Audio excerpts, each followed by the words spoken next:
993년 5월의 어느 날 고려의 서북 경계에 살던 여진족이 고려 조정에 심상치 않은 소식 하나를 전해왔습니다.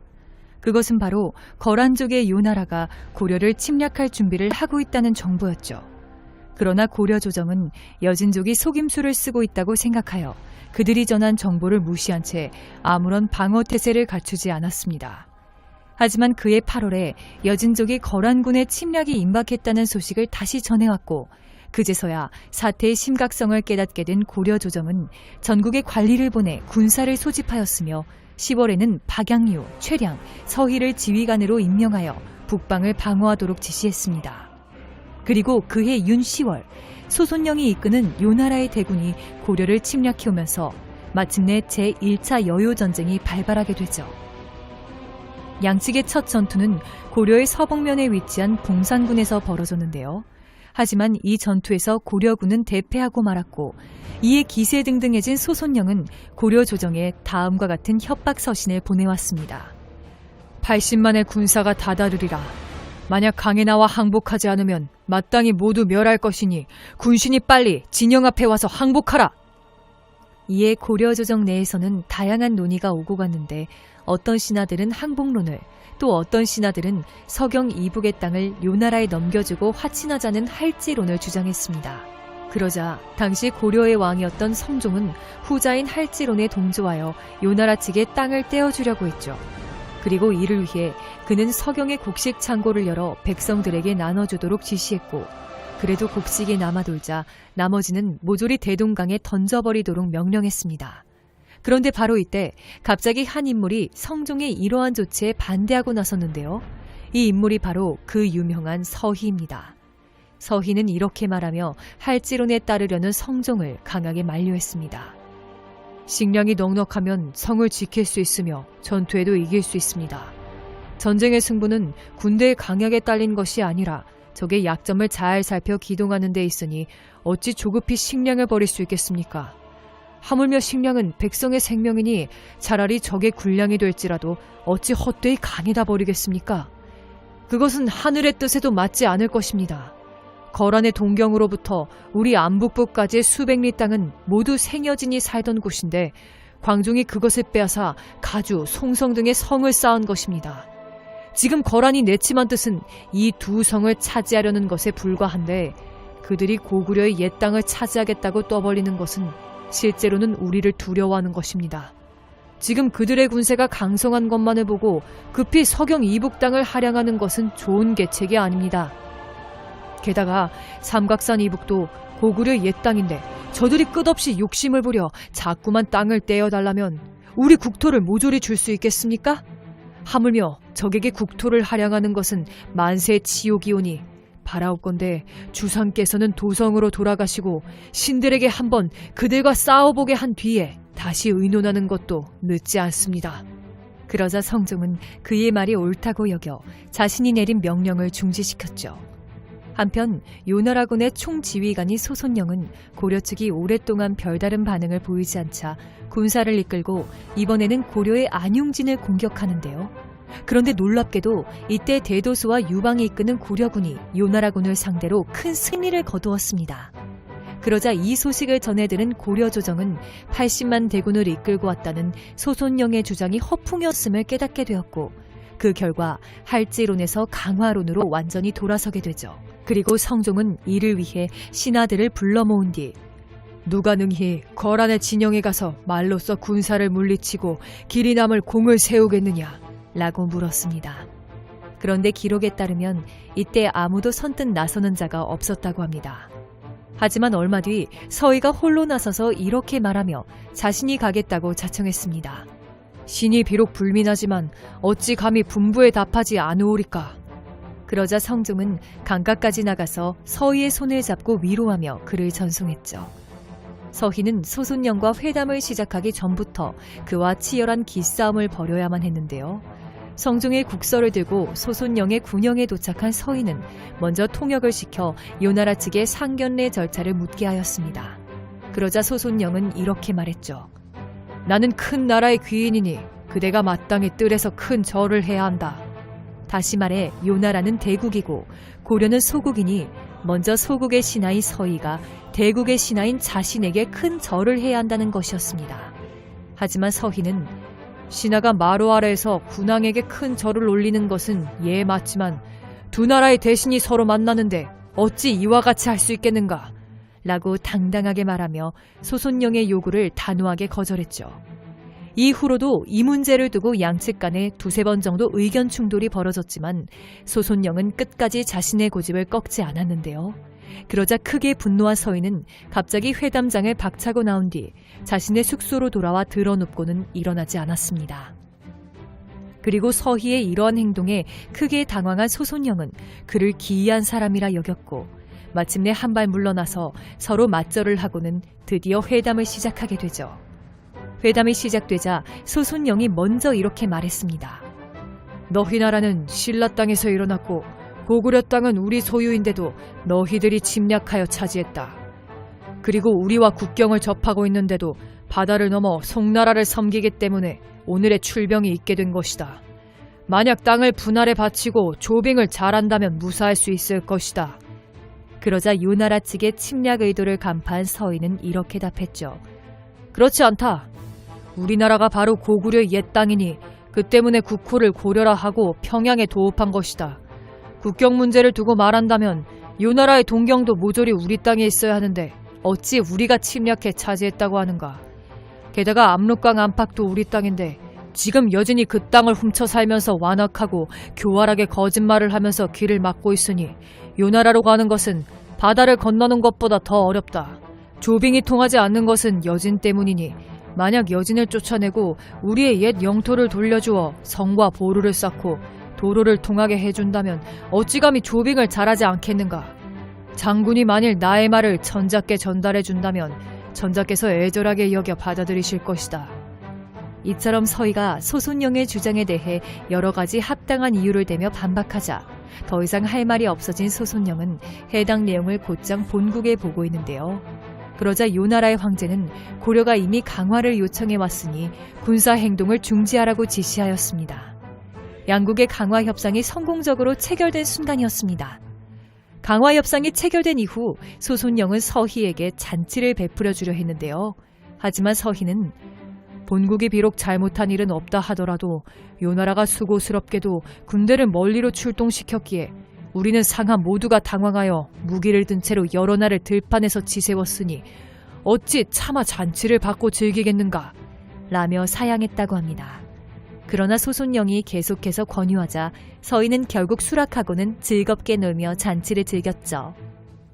게다가 소손영은 서희가 돌아갈 때 그에게 낙타 10마리, 말 100필, 양 1,000두와 비단 500필을 선물하기까지 했습니다. 이렇게 해서 제1차 여요전쟁은 서희의 대활약 덕분에 의외로 금방 끝이 났는데요. 이후 고려는 요나라와의 강화 협상 결과에 따라 994년부터 서북면의 여진족을 몰아내며 영토를 크게 확장하였고 또한 그 지역들에 여러 성들을 쌓았는데 이것이 바로 강동육주입니다. 그리고 이 강동육주는 이후에 벌어지게 되는 요나라와의 또 다른 전쟁에서 고려가 여러 번 승리를 거두고 더 나아가 훗날 강감찬이 귀주대첩에서 요나라군을 대파하고 대승을 거두는 데에 큰 기반이 되게 됩니다.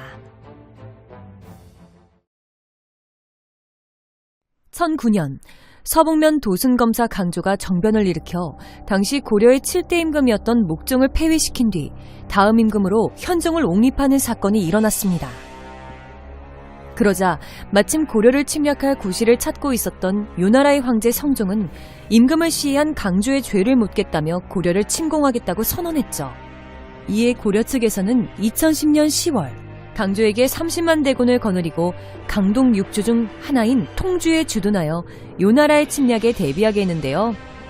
다음 달인 11월 요나라의 황제 성종이 직접 40만 대군을 이끌고 압록강을 건너 고려를 침공하면서 마침내 제2차 여요전쟁이 발발하게 됩니다. 요나라군은 제일 먼저 압록강 부근에 있는 고려의 흥화진을 공격했습니다.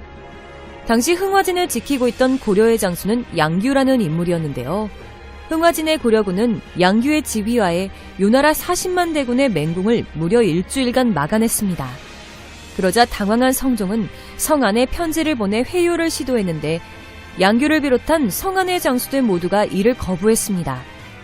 이에 성종은 흥화진 공격을 포기하고는 20만 군사를 근처에 주둔시킨 뒤 나머지 20만 대군을 이끌고 남하하기 시작했죠.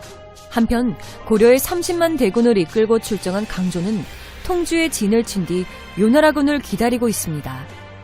그리고 얼마 뒤 흥화진을 포기하고 남하하던 요나라군과 마주치게 되면서 드디어 양측 주력군 간의 전투가 벌어지게 되는데요. 초기에는 검찰을 앞세운 고려군이 요나라군의 진격을 여러 차례 물리치며 큰 승리를 거둔 것으로 보입니다.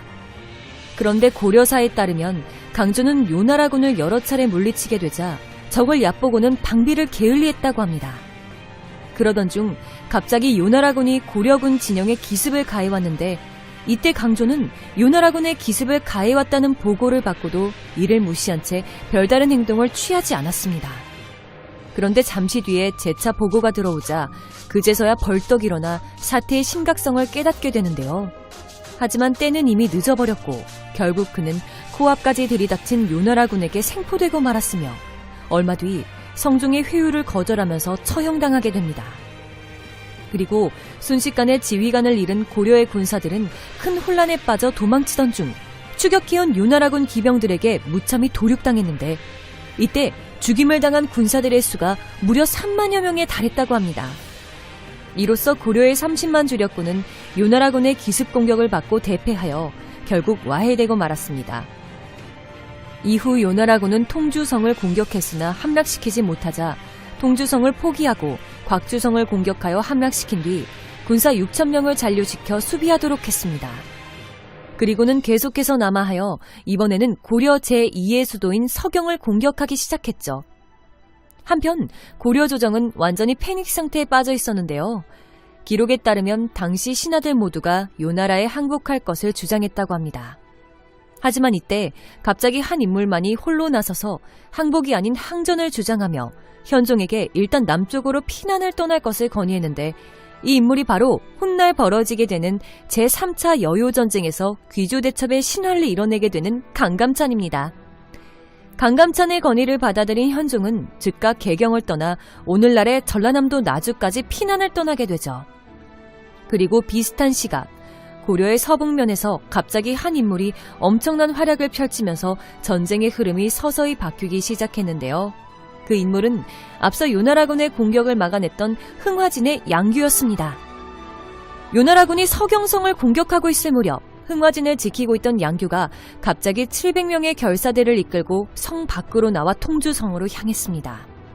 이후 그는 통주성에서 군사 1000명을 수습하여 결사대에 합류시킨 뒤 총 1700명의 결사대를 이끌고 요나라군 6000명이 주둔 중인 곽주성으로 진격하기 시작했습니다. 그리고 그날 밤 곽주성이 몰래 잠입한 그와 결사대는 성 안에 요나라군을 급습하여 모조리 죽인 후 그곳의 백성 7000명을 데리고 통주성으로 기환했습니다. 보통 성 하나를 함락시키려면 성을 수비하는 적들의 숫자보다 몇 배가 넘는 군사들이 필요한 법인데 비록 기습 작전이긴 했지만 1700명의 군사들로 6000명의 요나라군을 전멸시키고 곽주성을 함락시켰다니 정말 대단하지 않으신가요? 게다가 곽주성 함락으로 요나라군은 중간 보급기지를 상실하게 되면서 전략에 큰 차질이 생기고 말았고 또한 서경과 후방에 아직 건재한 고려의 여러 성들에 둘러싸인 형세가 되어 고려 땅 한가운데에 고립된 처지가 되고 말았습니다. 그 결과 이제 요나라군에게 남은 가장 최적의 선택지는 본국으로 회군하는 것밖에는 없었죠. 그러나 요나라의 황제 성종은 고립을 감수한 채 서경성 역시 포기하고 그대로 개경으로 직공하는 매우 과감한 작전을 단행했습니다. 그리고 다음 해인 1011년 1월 마침내 개경에 입성한 요나라군은 무자비한 약탈을 자행했는데요. 하지만 가장 중요한 현종은 이미 개경을 빠져나와 피난을 떠난 상태였죠. 그런데 얼마 뒤 갑자기 현종이 보낸 하공진이라는 인물이 요나라군의 진영에 도착하여 교섭을 시도했습니다. 이때 성종은 그에게 국왕은 지금 어디 있느냐고 물었는데요. 그러자 하공진은 강남으로 가고 있는데 자세히는 모른다고 답했습니다. 이에 성종이 그곳의 거리가 먼지 가까운지를 물었는데 하공진은 너무 멀어 몇 마리나 되는지 알 수 없다고 거짓말을 하였습니다. 그러자 성종은 당시 고려의 지리를 전혀 몰랐는지 하공진의 말을 그대로 믿었고 이미 후방에 건재한 고려의 여러 성들로 인해 퇴로를 위협받고 있는 상황에서 더 이상의 추격은 불가능하다고 판단하여 결국 철군을 결정하게 되죠. 하지만 이들은 무사히 본국으로 돌아갈 수가 없었습니다. 왜냐하면 앞서 요나라군이 무시하고 지나쳐왔던 성들의 고려군들이 침략자를 응징하기 위해 기다리고 있었기 때문입니다. 철수하는 요나라군을 제일 먼저 요격한 인물은 귀주성의 김숙흥이었습니다. 요나라군이 청정강을 건너 귀주에 이르자 김숙흥은 중랑장 보량과 함께 요나라군을 습격하여 1만여 명의 목을 베는 성과를 거두었습니다. 그리고 얼마 뒤 이번에는 양규가 무로대에서 요나라군을 습격하여 2천여 명의 목을 벤 뒤 요나라군의 포로로 잡힌 백성 2천여 명을 구출해냈으며 연이어 이수에서 요나라군 2,500여 명의 목을 벤 뒤 백성 1천여 명을 구해냈습니다. 그리고 사흘 뒤 다시 여리참에서 요나라군 1천여 명의 목을 베고 백성 1천여 명을 구출해냈죠. 이처럼 양규는 당시 요나라군을 기습하여 단순히 타격만 입히는 것이 아니라 포로로 잡혀 끌려가고 있던 고려의 백성들까지 구출해내는 매우 의미 있는 성과들을 거두고 있었습니다. 이후 양규는 김숙흥 부대와 합류했고 양규와 김숙흥 부대는 애전에서 또다시 요나라군을 습격하여 1,000명의 목을 베는 성과를 거두게 됩니다. 그런데 얼마 뒤 이들은 성종이 이끄는 요나라군의 본대와 마주치게 되는데요. 이때 양기와 김숙흥은 전력의 압도적인 열세에도 불구하고 요나라의 대군에 맞서 한 발도 물러서지 않고 처절한 전투를 벌였습니다. 하지만 전력의 열세를 뒤집기에는 역부족이었고 결국 양기와 김숙흥은 전멸한 군사들과 함께 전사하게 되죠. 이때 양규가 퇴각하지 않고 자신을 포함하여 모두 전멸할 때까지 무리하게 전투를 벌인 이유는 당시 요나라군에게 포로로 붙잡혀 있던 고려의 백성들이 도망칠 수 있는 시간을 벌기 위해 그랬던 것으로 보인다고 합니다. 백성들을 구하기 위해 그와 결사되는 죽음을 각오하고 처절한 사투를 벌였던 것입니다. 한편 비록 승리하긴 했지만 그동안 계속된 고려군의 요격에 큰 피해를 입은 데다가 지칠 대로 지친 요나라군은 간신히 압록강을 건너기 시작했는데요. 그 순간 갑자기 정성이 이끄는 고려군이 나타나 요나라군을 습격했고 그 결과 수많은 요나라 군사들이 도망치다가 강물에 빠져 죽었다고 합니다. 2차 여요전쟁에서 양규의 활약은 엄청났습니다. 기록에 따르면 양규는 아무런 지원도 받지 못한 채 한 달 사이에 7번을 싸워 수많은 적군의 목을 베었고 요나라군의 포로로 잡힌 백성들을 무려 3만여 명이나 구출해냈으며 말과 낙타와 병장기를 노획한 것 역시 이루다 헤아릴 수 없었다고 하는데요. 이처럼 엄청난 활약을 펼치며 멸망 직전의 고려를 위기에서 구해낸 양규. 아마 서희, 강감찬의 버금가는 여요 전쟁사에서 절대 빼놓을 수 없는 고려의 영웅이 아닌가 싶습니다. 이번 영상은 여기까지입니다. 시청해주셔서 감사합니다.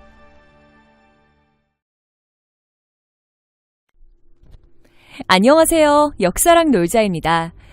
이번 시간에는 우리나라의 전쟁사에서 가장 유명한 3대 대첩 중 하나인 귀주대첩의 주인공 강감찬에 대해서 살펴보려고 하는데요.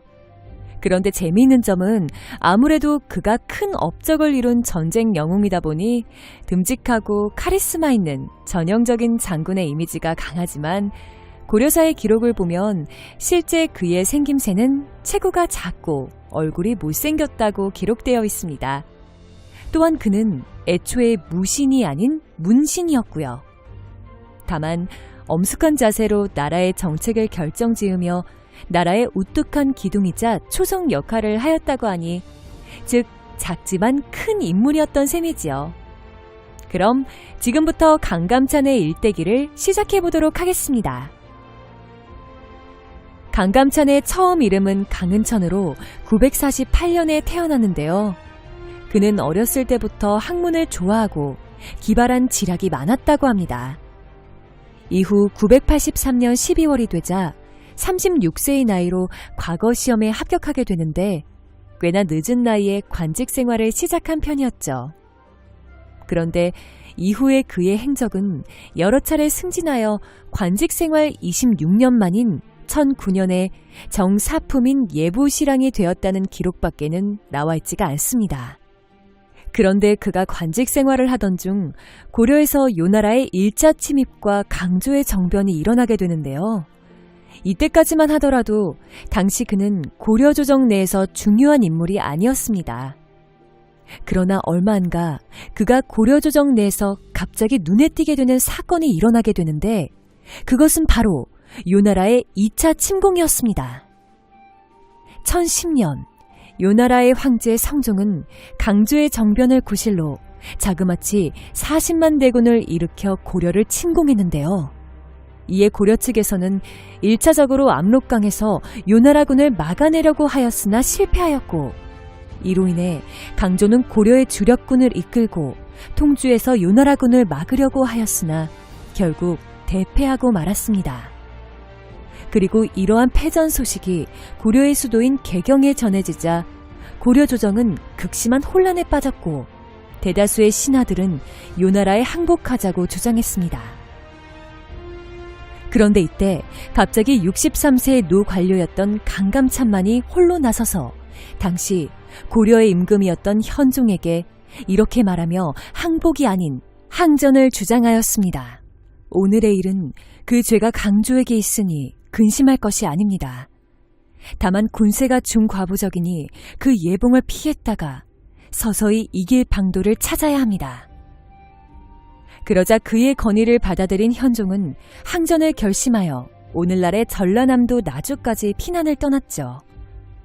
이후 고려는 아직 후방에 건재했던 군사들이 곳곳에서 요나라군의 후방을 위협하자 이에 퇴로를 차단당한 요나라군이 고려왕의 친조를 약속받고 퇴각하면서 간신히 위기에서 벗어나게 됩니다. 이렇게 2차 여요전쟁이 끝이 난 후 강감찬은 빠르게 승진하며 현종이 총애하는 인물 중 한 명이 되게 되는데요. 1018년 5월 그가 서경유수, 내사 실황평장사에 임명될 때에는 현종이 직접 거란 오랑캐가 전쟁을 일으켜 한강 곁에까지 깊숙이 침범해 왔노라.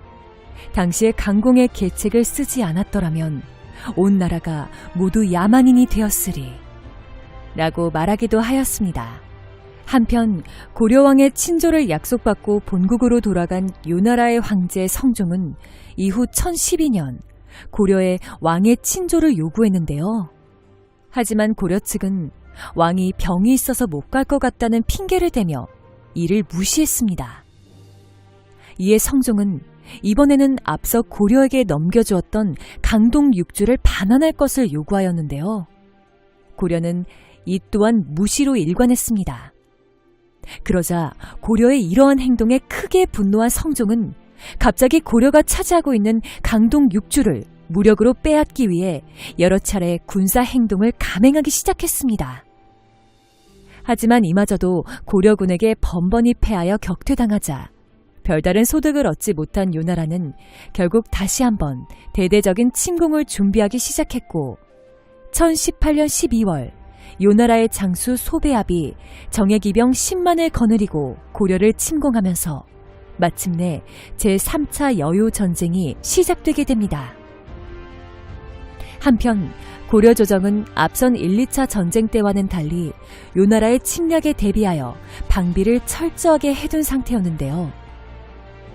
고려 조정은 요나라와의 3차 전쟁이 발발하자 발빠르게 강감찬을 상원수로 강민첨을 부원수로 삼아 약 21만 대군을 거느리고 영주에 주둔하도록 조치를 취해 놓았습니다. 그런데 이때 고려를 침공한 요나라군은 지난번 전쟁과는 달리 주변의 성들을 모두 무시하고 곧바로 고려의 수도인 개경을 향해 진격하려고 하였는데요. 하지만 고려군의 지휘관인 강감찬은 이러한 요나라군의 계획을 이미 간파하고 있었죠.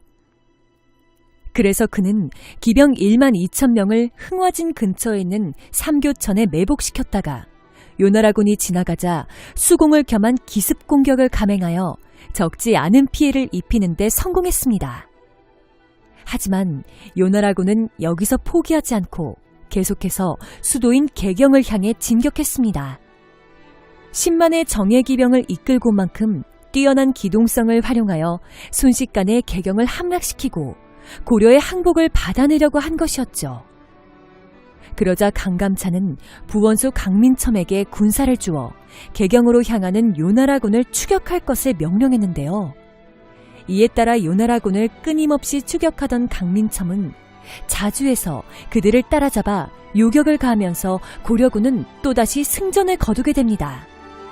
그러나 요나라군은 곳곳에서 계속되던 고려군의 요격에도 불구하고 멈추지 않고 계속해서 개경을 향해 진격했는데요. 이들이 예성강의 상류인 마탄에 이르자 고려군은 요나라군을 가로막아 다시 1만 명의 수급을 베는 승리를 거두었습니다. 또한 강감찬은 이때 요나라군이 개경 인근에 다다르자 개경 방어를 위해 김종현에게 기병 1만 명을 주어 보냈으며 추가로 동북면의 정예군사 3,300명을 개경으로 이동시켜 수도인 개경의 병력을 보충하는 등 수도 방어에도 만반의 준비를 다했습니다. 이후 시간이 지나 요나라군은 온갖 고생 끝에 간신히 개경 근처까지 도착하는 데 성공했는데요. 하지만 이때 그들의 눈앞에 펼쳐진 것은 이미 철저하게 방어 준비를 마친 개경 및 주변의 수많은 산성들 뿐이었죠. 이로 인해 더 이상 진격할 수 없었던 소배합은 갑자기 고려 측에 철수한다는 거짓말을 하고는 개경에 척후병 300명을 보내어 정찰을 시켰는데요. 이는 수도인 개경의 방어를 소홀히 하게끔 한 뒤 기습 공격을 감행하려는 작전이었습니다. 하지만 이러한 요나라군의 계략은 얼마 안가 요나라군의 척후병들이 고려 측에 발각되어 모두 죽임을 당하면서 물거품이 되어버렸고, 이에 소배합은 개경 함락이 어렵다고 판단하고는 군사를 돌려 퇴각하기 시작했습니다. 그리고 이러한 움직임을 포착한 강감찬은 모든 군사들에게 귀주로 총집결할 것을 명령했으며 본인은 후퇴하는 요나라군을 청천강에서 요격하여 500명을 죽이는 등 이들을 서서히 귀주로 몰아갔습니다. 이후 1019년 2월 1일 퇴각하던 요나라군이 귀주에 도착하여 이미 그곳에서 기다리고 있던 고려군과 마주치자 드디어 양측 간에 최후의 결전이 벌어졌습니다. 수십만에 달하는 어마어마한 규모의 양측 군사들이 귀주의 평원에서 엄청난 대격돌을 벌이게 된 것입니다. 그런데 양군은 전투가 진행되는 과정에서 치열한 대혈전 속에서도 막상막하로 승패를 쉽게 결정짓지 못하고 있었는데요. 그러던 중 갑자기 뒤늦게 군사들을 이끌고 도착한 김종현의 고려군 기병 1만 명이 요나라군의 후방에 나타났습니다. 그리고 그가 이끄는 고려의 기병들이 요나라군의 후방을 향하여 곧바로 돌격해 들어오자 전세는 점점 고려군 쪽으로 기울기 시작했습니다. 더불어 갑자기 기상이변까지 일어나 요나라군 쪽으로 역풍이 불고 소나기까지 쏟아지자 이 기세를 탄 고려군은 총공격에 나섰는데요. 그 결과 요나라군을 크게 격파하는 데 성공했습니다. 이때 요나라군은 10만 명의 군사들 중에 살아남은 자가 고작 수천 명에 불과했으며 지휘관인 소배합은 간신히 목숨을 건져 달아났다고 합니다. 이후 전쟁에서 대승을 거둔 강감찬과 그의 군사들이 개경으로 개선하자 현종은 교회까지 나가 직접 이들을 맞이하였는데요. 이때 그는 풍악을 준비하여 고생한 장수들에게 잔치를 열어주었으며 금으로 만든 꽃 8가지를 직접 강감찬의 머리에 꽂아주었습니다. 또한 강감찬의 손을 잡고 위로와 감탄의 말을 그치지 않았다고 하는데요. 아무래도 즉위 직후부터 약 10년간 끊임없이 요나라의 위협에 시달려온 그였던 만큼 강감찬이 귀주에서 거둔 대승을 누구보다도 크게 기뻐했던 것으로 보입니다. 한편 이번 전쟁에서 큰 피해를 입은 요나라는 얼마 안가 고려의 사신을 파견하여 관계를 복구하고 서로 간의 지위를 인정했습니다. 또한 요나라의 황제 성종은 고려군에게 대패한 소배합이 본국으로 돌아오자 크게 분노하여 네가 적을 깔보고 깊이 들어가서 이 지경에 이르렀으니 무슨 면목으로 나를 볼 것이냐. 짐이 마땅히 네 낫가죽을 벗긴 후에 죽일 것이다. 라고 말한 뒤 그를 관직에서 파면시켰는데요. 이후에 그의 행적은 기록에 보이지 않습니다. 이로써 요나라의 대군을 크게 격파하는 데 성공한 고려는 이 시점부터 국제적으로 위상이 급격히 높아졌고, 이후 요나라와 송나라 간의 사이에서 세력 균형을 맞추는 역할이 되어 외교상의 막대한 이득을 챙기며 최고의 전성기를 맞이하게 됩니다. 한편 강감찬은 전쟁이 끝난 지 얼마 안 가 표문을 올려 나이를 이유로 사직을 청하였는데요. 아무래도 무려 70세가 넘는 고령의 나이에 수십만의 군사들이 전투를 벌이는 대규모의 전쟁을 지휘하였으니 몸과 마음에 심한 부담이 되어 건강상에 큰 무리가 왔을 법합니다. 하지만 현종은 이를 만류하며 오히려 그에게 안석과 지팡이를 내려주었고, 더불어 사흘에 한 번만 조회에 나오도록 하였습니다. 이후 그는 수도인 개경방어의 강화를 위해 나성의 축조를 건의하고 1030년에는 고려의 최고 관직인 문화시중을 지내다가 1031년 8월 84세의 나이로 그만 눈을 감았습니다. 그리고 당시 고려의 새로운 임금으로 즉위한 덕종은 강감찬이 사망하자 4일 동안 조회를 정지하였고, 또한 그에게 인헌이라는 시호를 내렸는데요. 오늘날 서울 관악구에 있는 인헌 초중고등학교의 인헌은 바로 강감찬의 시호를 의미합니다.